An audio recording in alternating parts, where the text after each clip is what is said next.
ઉનાળાનો સમય છે એટલે વાતાવરણમાં ગરમી ધીમેક ધીમેક વધવા માંડી છે અને તાપમાનનો પારો પણ ઊંચો ચડવા માંડ્યો છે. એવામાં દેશમાં લોકસભાના ચૂંટણીનો માહોલ આવ્યો છે અને લોકસભાની ચૂંટણી માટે જે રાજનીતિક ચર્ચા હોય, રાજનીતિક પારો હોય, એ પણ પોતાના મધ્યાહને તપી રહ્યો છે. એવામાં એક ચર્ચા જાગે છે અને ચોરે અને ચોટે એક યુવાન ફેમસ બને છે. સોશિયલ મીડિયા થકી આ યુવાન બહુ પ્રચલિત થાય છે અને જેની એક અકલથી લાખો લોકોની ભીડ ઉમટી પડે છે. બાડમેર, જેસલમેર અને બાલોતરા કોંગ્રેસના કદ્દાવર નેતાઓ તથા ભાજપના સિટિંગ મિનિસ્ટરની સામે સિટિંગ કૃષિ મિનિસ્ટર કૈલાશ ચૌધરીની વિરુદ્ધ આ યુવાન જંગે ચડ્યો છે અને લોકસભાની સીટ કબજે કરવા માટે આજે આ યુવાન બાડમેર, જેસલમેર અને બાલોતરાની હરેક ગામ હરેક નેહડે નેહડે અને ઢાણીએ ઢાણીએ આ યુવાન પોતાનો ચૂંટણી પ્રચાર કરી રહ્યો છે. ત્યારે દેશની મોટી મોટી ન્યૂઝ ચેનલો છે એ પણ આ યુવાનને કવરેજ આપવા માંડી છે. આજની આ સ્પેશિયલ સ્ટોરીમાં આપણે કવર કરશું કે કોણ છે આ યુવાન રવિન્દ્રસિંહ ભાટી, કઈ રીતે તે રાજનીતિકમાં કદમ રાખે છે અને કઈ રીતે અપક્ષમાં યુનિવર્સિટીનો અધ્યક્ષ તથા શિવ વિધાનસભાથી ધારાસભ્ય બને છે અને શું છે એક હેડપંપ કાંડ કે જેના લીધે ફરીથી આ યુવાન ધારાસભ્ય બની અને હવે લોકસભાની ચૂંટણીમાં યુદ્ધે ચડ્યો છે. રાજસ્થાનનું પશ્ચિમ ભાગ એટલે મારવાડ, અને મારવાડમાં એક જિલ્લો આવેલો છે જેનું નામ છે બાડમેર. આ બાડમેર જિલ્લાની શિવ તાલુકાના દુધોડા ગામમાં એક યુવાનનો જન્મ થાય છે જેનું નામ આપવામાં આવે છે રવિન્દ્ર ભાટી. સામાન્ય શિક્ષક પરિવારમાં જન્મે છે એટલે સામાન્ય રીતે પોતે પોતાનું પ્રાથમિક શિક્ષણ ગામમાં જ પૂર્ણ કરે અને ત્યારબાદ ઉચ્ચ શિક્ષણ લેવા માટે માધ્યમિક કક્ષાનું શિક્ષણ લેવા માટે પોતે બાડમેરની એક પ્રાઇવેટ સ્કૂલમાં દાખલો મેળવે છે અને ત્યાંથી પોતે 12મા સુધીનું ભણતર પૂર્ણ કરે છે. ત્યારબાદ સ્નાતક લેવલનું, ગ્રેજ્યુએશન લેવલનો અભ્યાસ પૂરો કરવા માટે પોતે જોધપુર યુનિવર્સિટીમાં દાખલો મેળવે છે અને ત્યાંના સ્નાતક થઈ અને પોતે LLBનો અભ્યાસ પણ જોધપુર યુનિવર્સિટીમાંથી પૂર્ણ કરે છે. પણ આ જ્યારે સ્નાતક લેવલનો જ્યારે પોતે અભ્યાસ કરી રહ્યા હતા ત્યારે પોતાનો ઝુકાવ રાજનીતિ તરફી વળે છે. એને લઈ એના અનુસંધાને પોતે એ બીજેપીની જે વિદ્યાર્થી પાંખ હતી એબીવીપીમાં પણ જોઈને અને સક્રિય કાર્યકર્તા તરીકે કાર્ય કરે છે. આ કાર્યકર્તાના કાર્યકાળ દરમિયાન પોતે એબીવીપીના નેજા હેઠળ અનેક આંદોલનો ધરે છે અને વિદ્યાર્થીઓને પોતાના હકો મેળવવામાં મદદરૂપ થાય છે. અનેક સફળતાપૂર્વક આંદોલનોને પાર પાડે છે. પણ બને છે એવું કે જ્યારે 2019ની યુનિવર્સિટીની જે અધ્યક્ષની ચૂંટણી આવે છે એ ચૂંટણીમાં જ્યારે એબીવીપી પોતાનો પ્રત્યાશી જાહેર કરે છે, એ પ્રત્યાશી આ રવિન્દ્ર ભાટીના બદલે રાઠોડને જાહેર કરે છે અને સામે એની સિવાય પણ પોતાના એક કેન્ડિડેટને ઊભો રાખે છે. આ દરમિયાન બધાનો અભિગમ હતો કે રવિન્દ્ર ભાટી આ વખતે અધ્યક્ષની ચૂંટણી લડે અને એબીવીપી એને ટિકિટ પણ આપે, પણ હકીકતમાં બન્યું એવું નહીં. વિધાતાને કંઈક અલગ જ મંજૂર હતું એટલે રવિન્દ્ર ભાટીની ટિકિટ અધ્યક્ષ પદ માટે કપાઈ જાય છે. પણ આ જુજારુ નેતા પોતાના એટલેથી થતો નથી, એ જપતો નથી, એ બેસતો નથી. એને અમુક લોકો મોટિવેટ કરે છે, એના મિત્રો મોટિવેટ કરે છે અને પોતે અપક્ષ લડવાનો નિર્ણય જાહેર કરે છે. એને લઈ અને પોતે રાજસ્થાન યુનિવર્સિટીની નજીકમાં આવેલી એક જસવંત હોસ્ટેલ છે ત્યાં જઈ અને પોતાનું પહેલું જે ચૂંટણીલક્ષી ભાષણ હોય એ ભાષણ આપે છે, જેમાં પોતે હુંકાર ભરે છે કે આપણે કોઈ પદ કે કોઈ પાર્ટીના ગુલામ નથી, આપણે એક આઝાદ નાગરિક છીએ અને ગમે એને આ પાર્ટી અને પક્ષોને આપણે એમની ઓકાત બતાવવાની જરૂર છે. આમ કહી અને પોતે એક જનૂની ભર્યું ભાષણ આપે છે. આ ભાષણ ઘણું વાયરલ થાય છે અને સોશિયલ મીડિયામાં પોતે એક પ્રચલિત ચહેરો બને છે. એના પછી બને છે એવું કે પોતે એક હોસ્ટેલ, એક રૂમ અને વિદ્યાર્થીઓનો સંપર્ક સાધી અને વિદ્યાર્થીઓને પોતાના તરફી કરે છે. જેને લઈ અને જ્યારે અધ્યક્ષની રિઝલ્ટ આવે છે ચૂંટણીનું ત્યારે પોતે 2500 વોટ થકી ન ભૂતો ન ભવિષ્યથી એ રીતે જે આઝાદીના ઇતિહાસ બાદ પહેલી વાર જોધપુર યુનિવર્સિટીમાં અપક્ષ જે સભ્ય હોય, જે અપક્ષમાં ઊભો થયો હોય ઉમેદવાર, એ 2500ના માર્જિનથી જીતી જાય છે. ત્યારે દરેકને ખબર પડી જાય છે કે રવિન્દ્ર ભાટી કોઈ સામાન્ય વ્યક્તિ નથી. આ વ્યક્તિમાં નેતૃત્વ ક્ષમતા છે, આ વ્યક્તિમાં વક્તૃત્વની ક્ષમતા છે. આ ગમે એને પોતાનો અભિગમ બદલવા, પોતાનો જે આઈડિયોલોજી છે એ બદલવા માટે તૈયાર કરનારો વ્યક્તિ છે. પછી તો રવિન્દ્ર ભાટી ઘણીવાર સોશિયલ મીડિયા ઉપર પોતાના વિડીયો વાયરલ થાય છે. પોતે ઘણીવાર પ્રોફેસરના ટેબલો થપથપાવતો હોય તો ઘણીવાર જે વિદ્યાર્થીઓના હકો માટે થઈ અને ધરણા પર પણ બેસતો હોય છે. એવામાં બને છે એવું કે જ્યારે જોધપુર યુનિવર્સિટીમાં બહેરા મૂંગાઓની જે શાળા હતી એ શાળા કેટલાક સમયથી બંધ હતી. એ શાળા જ્યારે કોન્ટ્રાક્ટર પૂરું કરી નાખે અને બિલ ચૂકવાતું નથી એટલે કોન્ટ્રાક્ટર એ શાળાને તાળા મારી નાખે છે. પણ યુનિવર્સિટી એમાં કોઈ દખલ કરતી નથી. આ વાત જ્યારે રવિન્દ્ર ભાટીને ખબર પડે છે ત્યારે પોતાના જે નોજવાન યુવાનો હતા એમની સાથે પોતે શાળામાં જઈ અને દરેક તાળાને તોડી અને શિક્ષણ કાર્ય ચાલુ કરાવે છે. આ રીતે રવિન્દ્ર ભાટી પોતાનું જે આગવી કાર્યશૈલી હતી એને લઈને ધીમે ધીમે પ્રચલિત થવા માંડે છે. જેમ જેમ આ યુવાન પ્રચલિત થતો જાય છે એમ એમ એના જે સમર્થકો હતા એમને રવિન્દ્ર ભાટીમાં એક યુવાન ધારાસભ્ય, યુવાન સાંસદ સભ્ય અને મુખ્યમંત્રી સુધીના સપના જોવા લાગે છે. લોકો રવિન્દ્ર ભાટીને સપના બતાવતા થાય છે. એ વાકમાં બને છે એવું કે જ્યારે કોરોનાનો કાળ આવે છે અને કોરોનામાં દરેક યુનિવર્સિટી પોતપોતાની જે ફીસ હતી એ જાળવી રાખે છે અને લઈ અને રવિન્દ્ર ભાટીમાં એક રોષ ફાટી નીકળે છે અને પોતે વિચારે છે કે આ તો વિદ્યાર્થીઓ સાથે અન્યાય છે. આપણે જો આના સામે લડશું નહીં તો સરકાર બધા જોડેથી, યુનિવર્સિટીઓ બધા જોડેથી ફીસ વસૂલ કરવાની છે.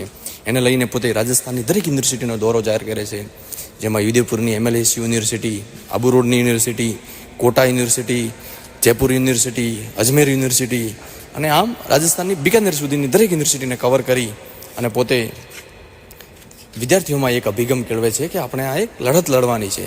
એને લઈને પોતે વિધાનસભાનો વિદ્યાર્થી નેતાઓને લઈ અને પોતે જયપુરમાં આવેલી વિધાનસભાનો ઘેરાવ કરે છે અને સરકારને પહેલી વાર ઝુકાવે છે. ત્યારથી રવિન્દ્ર ભાટીનું કદ ધીમે ધીમે વધવા માંડે છે. ત્યારે બીજી બાજુ જે મારવાડના નેતાઓ હોય એ નેતાઓના પેટમાં એક ફાળ પડે છે કે આ યુવાન કદાચ આગળ આવીને આપણો સ્પર્ધક બનશે, એટલે રવિન્દ્ર ભાટી પર ઘણીવાર ખોટા ખોટા કેસો કરાવી અને એને જેલમાં પણ ધકેલવામાં આવે છે. પણ આ તો ચારિત્રવાન યુવાન હતો. ગમે એ સંજોગોમાં પોતે બહાર આવીને પાછો નવા ચહેરા સાથે પ્રગટ થતો અને એના કરતાં પણ વધારે જનપ્રસિદ્ધિ મેળવતો. કોરોના કાળમાં પોતે જે લોકોની સેવા કરી અને એ સમય પર રવિન્દ્ર ભાટી યુનિવર્સિટીની સાથોસાથ પોતાની જે મૂળ વિધાનસભા ક્ષેત્ર હતું શિવ, એ શિવમાં પણ સક્રિય થઈ જાય છે. ત્યાં શિવમાં પોતે ઓક્સિજનના સિલિન્ડરો પૂરા પાડે છે અને લોકો માટે જે અસ્પતાલની જે બેડ હતી એ કોરોના દરમિયાન પૂરી પાડે છે અને આમાં લોકોમાં પણ પ્રચલિત ધીમે ધીમે થવા માંડે છે. પણ એમાં એક વળાંક આવે છે અને પોતે રન ફોર રેગિસ્તાન કરી અને શિવમાં એક પ્રોગ્રામનું આયોજન કરે છે, જેમાં અનેક મોટી મોટી હસ્તીઓને બોલાવવામાં આવે છે. આજુબાજુના જે લોકનેતા હતા, લોક પ્રતિનિધિ હતા એમને પણ બોલાવવામાં આવે છે અને બહોળી સંખ્યામાં યુવાનો આ રન ફોર રેગિસ્તાનમાં હાજરી આપે છે. જેને લઈ અને રવિન્દ્ર ભાટીનું ચહેરો આ શિવ વિધાનસભામાં પ્રચલિત બને છે અને એક સમર્થ કેન્ડિડેટ તરીકે, એક સમર્થ MLA તરીકે પહેલીવાર લોકો રવિન્દ્ર ભાટીને જોવા માંડે છે. એ વાકમાં જ્યારે રાજસ્થાન વિધાનસભાની ચૂંટણી આવે છે 2024થી અને ચૂંટણીને લઈને રવિન્દ્ર ભાટી જન આશીર્વાદ યાત્રા કન્ડક્ટ કરે અને રાજસ્થાન શિવ વિધાનસભામાં દરેક ગામડે ગામડે જઈ અને પોતાનો મત કેળવવા, પોતાની વાતોને રજૂ કરવા દરેક ગામડે ગામડે ફરે છે અને લોકોને પોતાના તરફી કરે છે. પછી ચૂંટણીને 9 જ દિવસ બાકી હતા ત્યારે પોતે BJPમાં જોઈન થાય છે અને ફરી એકવાર પ્રયત્ન કરે છે કે મને જો BJP પક્ષ ટિકિટ આપે તો હું એના તરફી લડું અને જીતીને આવું અને વિધાનસભામાં BJPની પેરવી કરું. પણ ફરીથી વિધાનસભાને કંઈક અલગ જ મંજૂર હતું અને રવિન્દ્ર ભાટીના બદલે BJPએ ટિકિટ સ્વરૂપસિંહ ખારાને આપે છે અને પેલી બાજુ કોંગ્રેસમાંથી અમીન ખાનને ટિકિટ મળે છે. પણ બંને પાર્ટીઓમાં રોષ ફાટી નીકળે છે. જ્યારે BJPમાંથી રવિન્દ્ર ભાટી નિર્દલીય ચુનાવ લડે છે ત્યારે કોંગ્રેસમાંથી ફતેહ ખાન કરીને નિર્દલીય ચુનાવ લડે છે. પણ બંને વાવાઝોડું આ નિર્દલીયોનું વધારે હતું, એમનો દમખમ વધારે હતો અને લોકો પણ ચાહતા હતા કે કાં તો ફતેહ ખાન MLA બને કાં રવિન્દ્ર ભાટી MLA બને. એમાં જનપ્રચારમાં રવિન્દ્ર ભાટી અનેક સોશિયલ મીડિયા ઉપર એક્ટિવ રહી અને સોશિયલ મીડિયા ઉપર કેટલાય વિડીયો નાખે છે અને જેના લીધે એ ન માત્ર શિવમાં પણ સમગ્ર રાજસ્થાન અને અડધા ગુજરાતમાં એ ફેમસ બને છે અને બધા લોકોને લાગવા માંડે છે કે યુવાન આવ્યો છે ચૂંટણીમાં, પહેલીવાર યુવાનો પોતાનો દમખમ દાખવી રહ્યા છે એમ કરીને પોતે પ્રચલિત થવા માંડે છે. ધીમે ધીમે ચૂંટણીનું રિઝલ્ટ આવે છે, એમાં નજીવા અંતરથી રવિન્દ્ર ભાટી 4000 વોટથી આ ચૂંટણીને જીતી જાય છે, જેમાં ટક્કરમાં ફતેહ ખાન રહે છે બીજા નંબરે અને ત્રીજા નંબરે અમીન ખાન અને ચોથા નંબરે BJPનો કેન્ડિડેટ સ્વરૂપસિંહ ખારા રહે છે.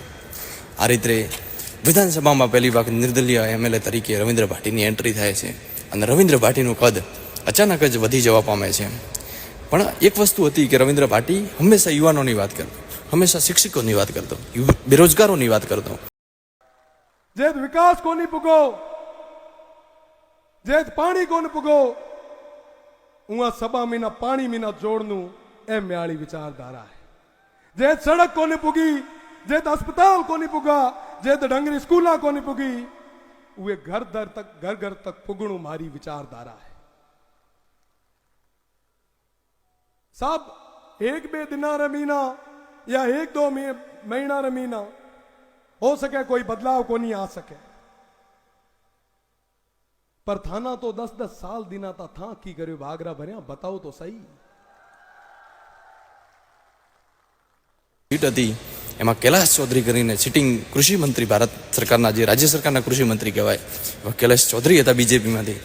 જ્યારે કોંગ્રેસ અને આરએલપીના ગઠબંધન થકી ઉમેદવાર રામ બેનીવાલ ચૂંટણી લડે છે અને આ બાજુ અપક્ષ તરીકે ફરીથી નિર્દલીય તાલ ઠોકવાવાળો વ્યક્તિ રવિન્દ્ર ભાટી ફરીથી મેદાનમાં આવે છે।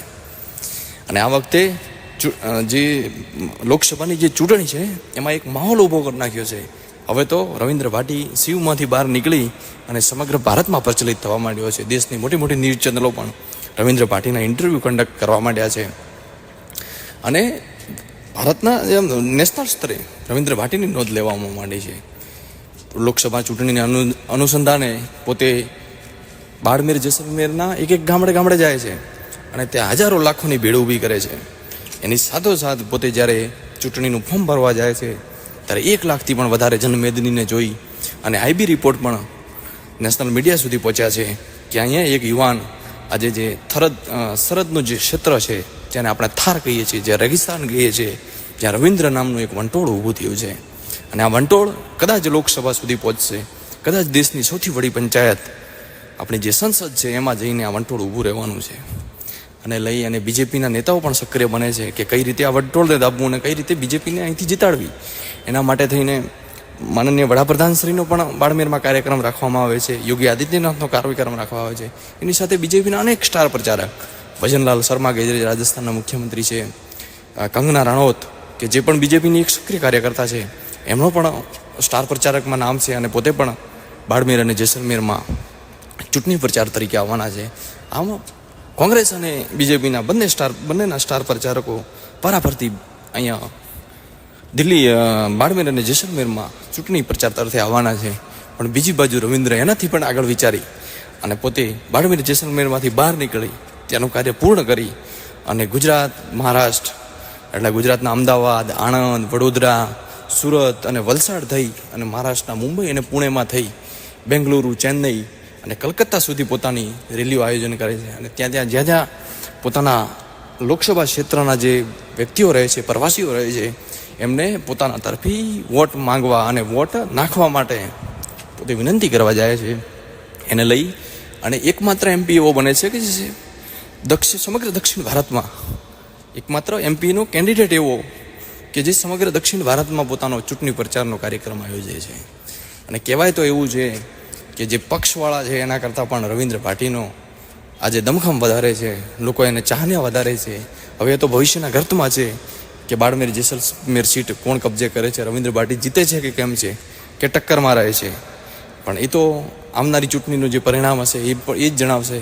પરંતુ એક વાત ચોક્કસ છે કે રવિન્દ્ર ભાટીએ આ ચૂંટણીમાં પોતાનો દમખમ નાખી દીધો છે અને યુવાનોને બતાવી દીધું છે કે યુવાન, આ દેશનો યુવાન કોઈ કમ નથી। રવિન્દ્ર ભાટી ખુદ પોતાના ડાયલોગમાં કહે છે, ખુદ પોતાની સ્પીચમાં કહે છે કે भगत सिंह ने कहा था कि बैरों को सुनाने के लिए धमाकों की ज़रूरत है और युवान धमाका करने वाला है, ये सबको सुनाई देगा और अपने मुद्दे रखेगा, अपनी पैरवी करेगा।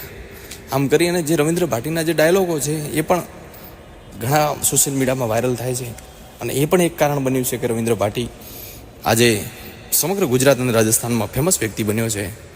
આવી રીતે હવે રિઝલ્ટ આવે એની આપણે રાહ જોઈએ અને કોણ જીતે છે, કોણ હારે છે એને જોઈએ, પણ એ તો ખરેખર ચોક્કસ એ નક્કી છે કે રવિન્દ્ર ભાટી જેવા અનેક યુવાનોની આપણા દેશને, આપણા પાર્લામેન્ટને જરૂર છે, જેથી યુવાનોના મુદ્દાને રાખી શકે અને આગળનું વિચારી શકે। મિત્રો, આવી જ એક સ્પેશિયલ સ્ટોરીને જાણવા માટે આપણી રાઠોડ સ્ટોક ચેનલને અવશ્ય સબસ્ક્રાઈબ કરજો અને એની સાથોસાથ જો વિડીયો પસંદ આવે તો લાઈક